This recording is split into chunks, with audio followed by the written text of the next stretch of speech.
இங்க ஒரு அண்ணன் தன்னுடைய குடும்பத்துக்கு சமையல் பண்றாரு. இத பார்த்துட்டு இருந்த அக்கா தங்கச்சி எல்லாருக்குமே ரொம்ப ஆச்சரியம். சமையல் எப்படி இருக்குன்னு டெஸ்டும் பண்ணி பார்த்தாச்சு. வீட்டுல அண்ணா சமையல் சாப்பிடறதுக்காக வெயிட் பண்ணிட்டு இருக்காங்க. இதுல இருந்து முதல் தங்கச்சிக்கு ரொம்ப ஆச்சரியம். அண்ணே அப்பா இருக்கிற இடத்துல இப்போ அண்ணன் தான் எல்லாமே பாத்துக்கிறாரு. அப்படியே அப்பா எப்படி இருப்பாரோ அதே கெட்டப்ல வரும்போது சின்ன வயசுல அப்பா விட்டுட்டு போனது, அதுக்கப்புறமா அண்ணன் குடும்பத்தை பாத்துக்கிட்டது, இது எல்லாமே அவங்களுக்கு ஞாபகம் வருது. தம்பிக்கும் அம்மாவுக்கும் ஹீரோ சின்ன வயசா இருக்கும்போது ஹீரோக்கு அப்பா இல்ல. அந்த இடத்துல இருந்து குடும்பத்தையே எப்படியாவது கஷ்டப்பட்டாவது காப்பாத்தணும் முடிவு எடுக்கிறான். அதுக்காக வீட்டுல பேப்பர் போட்டது, டீ எல்லாருக்கும் சப்ளை பண்றது, ஏச்சு பிளேட் எடுக்குது, பாத்திரங்களும் கழுவுறது. வீட்டுல தங்கச்சிக்கும் தம்பிக்கும் அம்மா கிட்ட கேட்டா அம்மா பொங்கி கொடுக்கலாம்னு கேஷ் ஆன் பண்ணா சிலிண்டர்ல கேஷ் இல்ல.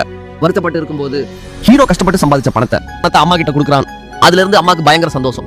அப்பா இல்லாத இடத்துல அண்ணா இருக்கும்போது அதை யோசிச்சு பாக்குறாங்க அம்மா. ஆனா அம்மாக்கு சோறு வைக்கிறான்.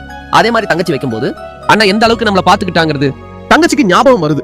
அது மட்டும் இல்லாம தங்கச்சிக்கு உருட்டி கொடுக்குறான். தான் பட்னியா இருந்தாலும் பிரச்சனை இல்ல, தங்கச்சி தம்பியும் பட்டினியா இருக்க கூடாதுன்னு தண்ணி குடிக்கிறான். அப்படி கஷ்டப்பட்டு நம்மள பாத்துக்கிட்டானே, தங்கச்சிக்கு அழுக வருது. சடனா எழுந்திருச்சு கட்டி பிடிக்கும் போது தம்பியும் கட்டுப்படுகிறான் அண்ணாவை. அம்மாவுக்கும் சந்தோஷம். தங்கச்சிக்கும் தம்பிக்கும் கல்யாணம் பண்ணி வைக்கிறான். இதே மாதிரி குடும்பத்துல எத்தனை அண்ணாக்கள் குடும்பத்துக்காக வாழ்க்கையை தொலைச்சிருக்காங்கன்னு கமெண்ட்ல கமெண்ட் பண்ணுங்க.